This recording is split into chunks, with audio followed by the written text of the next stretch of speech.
Olá, eu sou o professor José de Assis e nesta aula eu vou finalizar o mini projeto Busca Automática de CEP, criando o método que irá fazer a busca do CEP no Web Service. Vamos lá! Vamos iniciar no Web Service.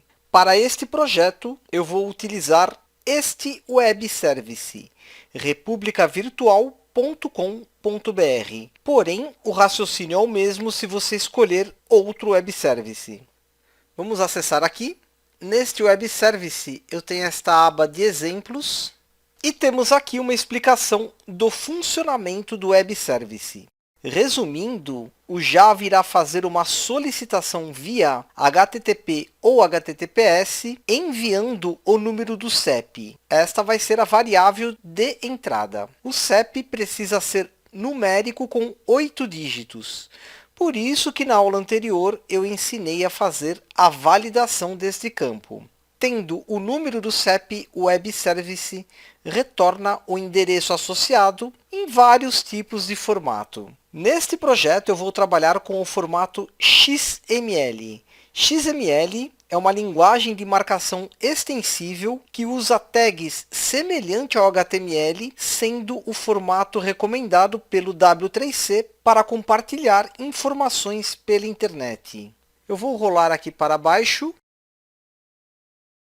Analisando aqui a documentação deste Web Service, neste exemplo, requisitando o retorno em XML, nós temos aqui o CEP, e ele usa esta URL para obter o endereço relacionado a este CEP no formato XML. Percebam que o formato XML armazena os dados no formato texto dentro de tags personalizadas. E para fazer a varredura do documento no formato XML, extraindo os dados, é necessário instalar no Java uma biblioteca específica. Eu vou usar a biblioteca DOM4J, que pode ser obtida diretamente do repositório acessando este link, dom4j.github.io. Na data que este vídeo está sendo gravado, a versão mais atualizada desta biblioteca é a versão 2.13.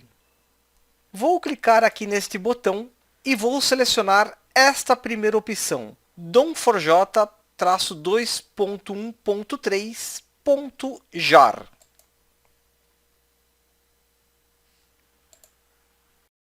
Vou até a pastinha de downloads, vou abrir aqui o Eclipse, vou aqui arrastar esta biblioteca para o pacote CEP, copiar arquivos, OK.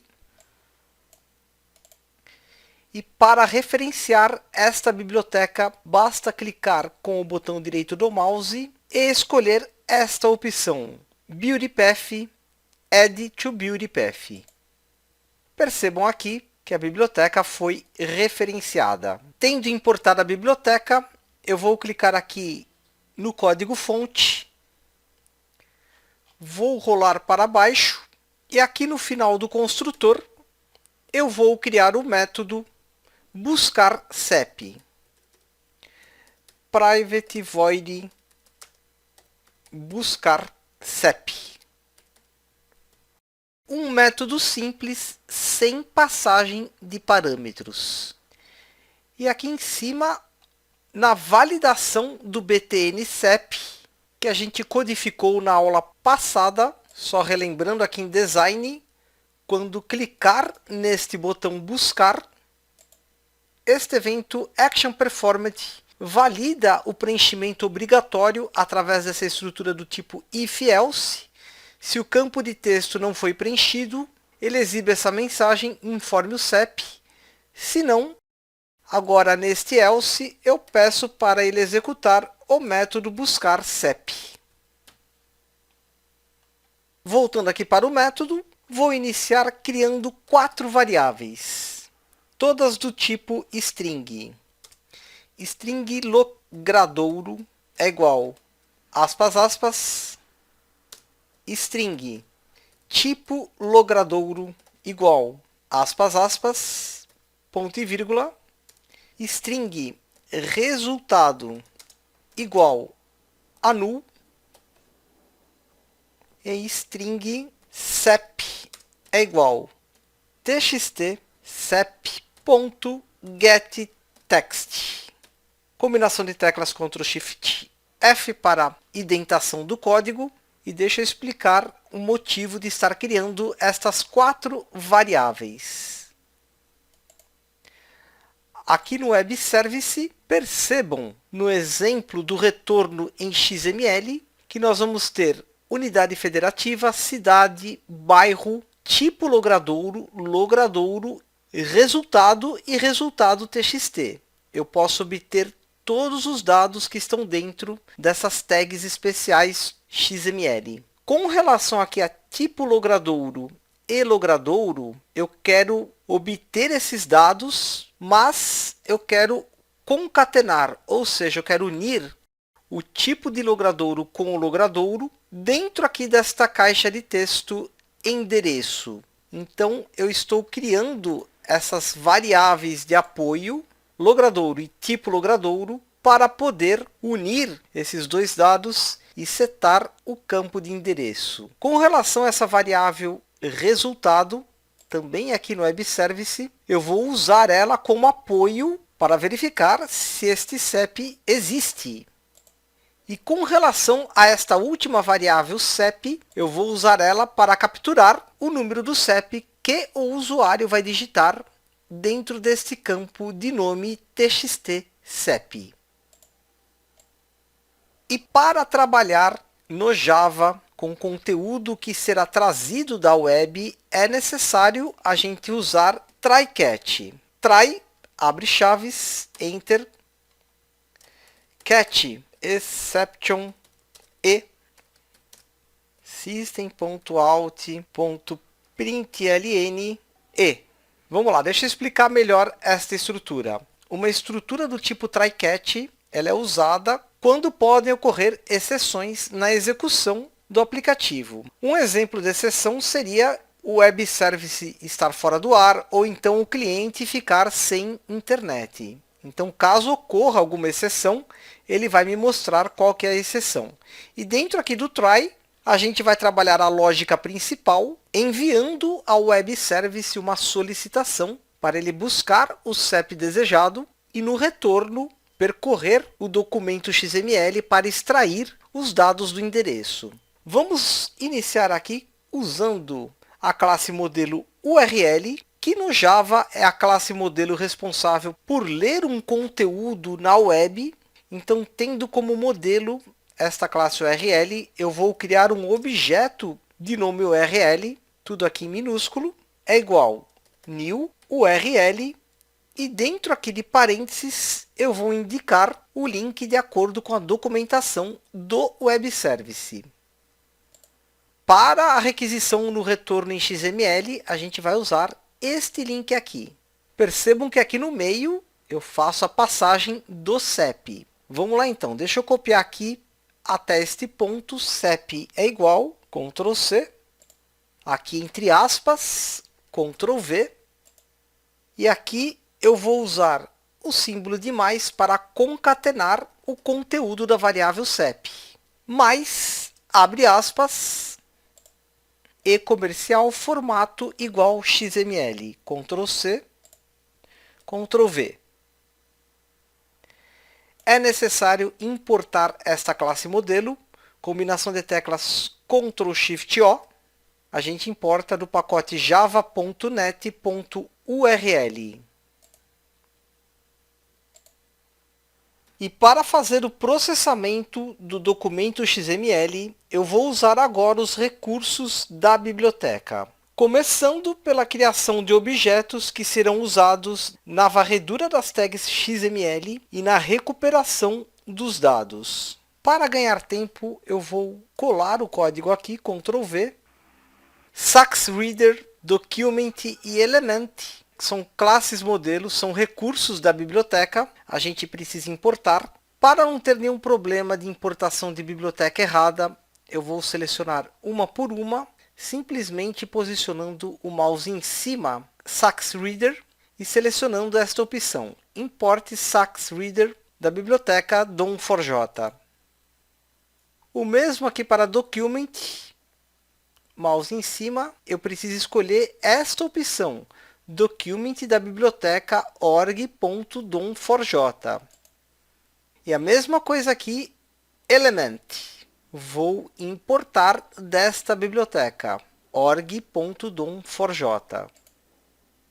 Deixa eu explicar melhor a criação desses objetos. SaxReader. Sax vem de Simple API XML. É uma classe modelo. A gente criou aqui um objeto de nome XML.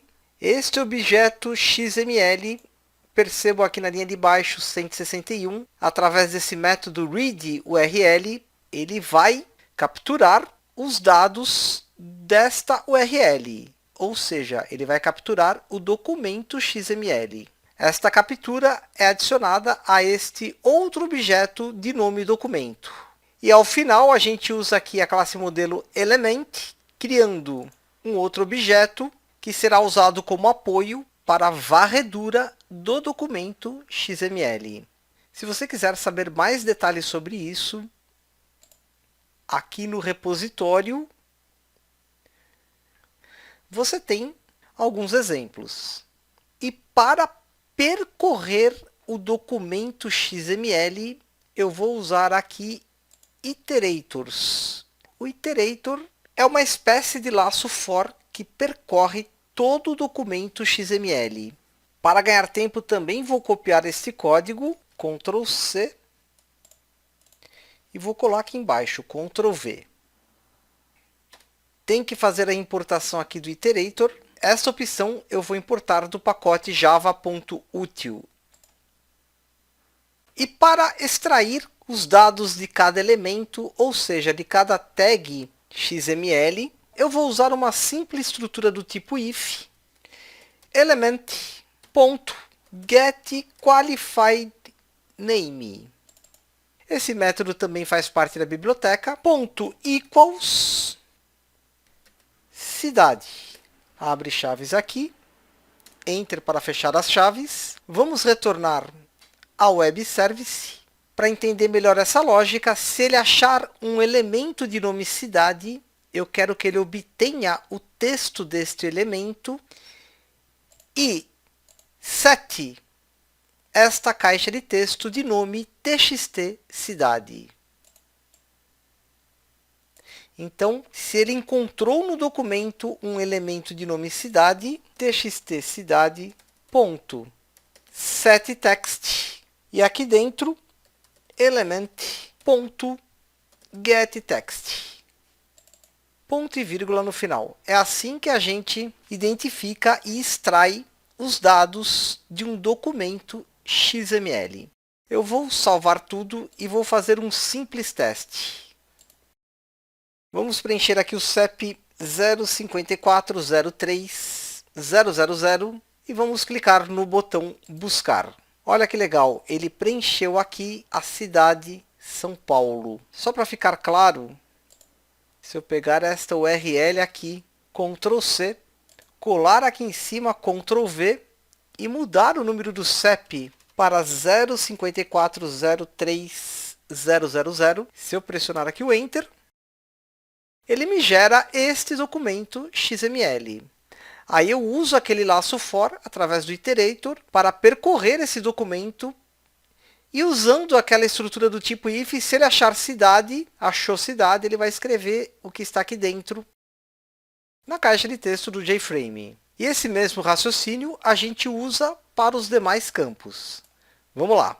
Para ganhar tempo, vou copiar essa estrutura, Ctrl C, Ctrl V. Se o elemento for bairro, txt bairro.setText, element.getText. Mais uma vez, Ctrl C, Ctrl V.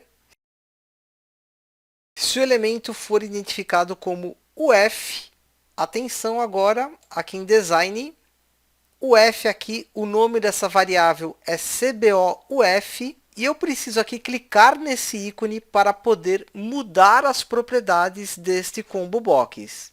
Eu vou clicar aqui, então retornando ao código fonte, se ele encontrar um elemento com o nome UF, CBOUF, ponto, set selected item element.getText. Vou salvar tudo, fazer mais um pequeno teste. CEP 054030000, buscar. Ele preencheu aqui o bairro, a cidade e a unidade federativa. E com relação ao preenchimento do endereço, eu vou usar agora aquelas variáveis de apoio. Vamos lá. Copiar aqui em cima, Ctrl C, Ctrl V. Se ele identificou um elemento de nome, vamos ver aqui, tipo logradouro, Ctrl C, Ctrl V. Neste caso, a variável que eu criei aqui em cima, tipo logradouro, é igual element.getText. Ao invés de setar um campo, eu vou armazenar este valor na variável de nome tipo logradouro. Vou copiar essa estrutura, Ctrl C, Ctrl V. Agora com logradouro, Ctrl C, logradouro. A variável aqui em cima, logradouro, recebe o valor. E ao final deste laço for especial que usa o iterator, vou gerar aqui um comentário, setar o campo endereço. Então, txt endereco.setText. Aqui dentro a variável tipo logradouro, mais, eu vou dar aqui um espaço, mais a variável logradouro. Fecha parênteses, ponto e vírgula no final. Vou salvar tudo, mais uma vez executar. CEP 054030000, buscar. Está aqui os dados do endereço. Uma questão bem importante é que se eu digitar aqui um CEP que não exista, eu quero que ele exiba uma mensagem. Vamos pegar um CEP aqui que não existe, 9999999, buscar. Não acontece nada, mas esse CEP não existe. Eu quero que ele me devolva uma mensagem. Para fazer isso, também eu vou ler um elemento. Se a gente observar o retorno desse web service, eu tenho aqui em cima esta tag XML de nome resultado. E se este valor for 1, significa que o CEP existe. Então, dentro aqui deste laço, if element.getQualifiedName.equals resultado, se ele achar um elemento de nome resultado, aqui tem esta variável resultado, que eu criei como apoio, resultado é igual element.getText. Ponto e vírgula no final. Agora, dentro ainda dessa estrutura if variável resultado ponto equals. Mesmo sendo um número, eu tenho que usar o ponto equals, pois o tipo de variável que eu criei aqui é string. If resultado ponto equals 1. Se o resultado for 1, significa que o CEP é válido. Se não, else jOptionPane.showMessageDialog null, vírgula, CEP não encontrado. Vamos salvar, mais uma vez executar. Tudo 9, buscar, CEP não encontrado. OK. Para ficar mais acessível e também para eu mostrar algumas técnicas de programação, se o resultado for igual a 1, ele vai preencher o formulário com os dados do endereço. Porém, eu também quero que ele exiba um ícone de OK. Aqui na pasta img, eu tenho este ícone checkPNG. Eu quero que ele exiba este ícone se tudo estiver OK. Vamos lá, vou mostrar como é que a gente faz isso. Aqui em Design, vou pegar um JLabel e vou arrastar para cá. Variável LBL status, já aproveitando aqui para converter local to field, para poder alterar as propriedades desta label.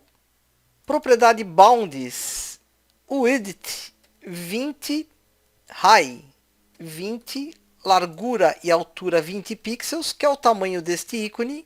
E aqui embaixo, propriedade text, vou apagar esse texto. E aqui no código fonte, eu vou modificar aquela label setando o ícone check. Então aqui, lbl status ponto set icon, aqui dentro new javax ponto swing ponto image icon, e aqui dentro get class ponto get resources, e aqui dentro de aspas a gente coloca o caminho, que é este pacote aqui, img/check.png. Importante aqui colocar esta barra inicial. A partir da raiz, pacote imagem, e dentro do pacote imagem, o nome da imagem que você quer setar este ícone. Ponto e vírgula no final. Eu vou salvar tudo, mais uma vez executar, colocar um CEP inválido, buscar, CEP não encontrado, vou executar de novo, CEP 054030000, buscar, ele preenche aqui os campos com o endereço e também exibe este ícone aqui. E para finalizar esta aula, eu vou criar um código para limpar os campos quando eu pressionar este botão. Vamos lá. Aqui em Design, vou clicar 2 vezes no botão limpar. Ele gera aqui o evento ActionPerformed, que é o evento ao clicar neste botão. Vou criar aqui um método de nome limpar. Rolando aqui para baixo, após o fechamento desta chave, que é o método buscar CEP, vou criar o método limpar, private void limpar. E para ganhar tempo, eu vou copiar o código aqui dentro.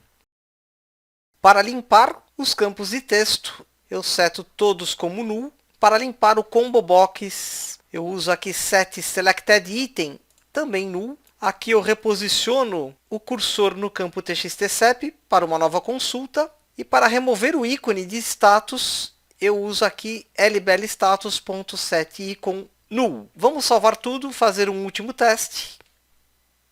CEP 054030000, buscar. Vou limpar aqui os campos. OK, 033070000, buscar. Botão sobre, e a gente finaliza aqui este projeto Buscar CEP. Muito sucesso a todos!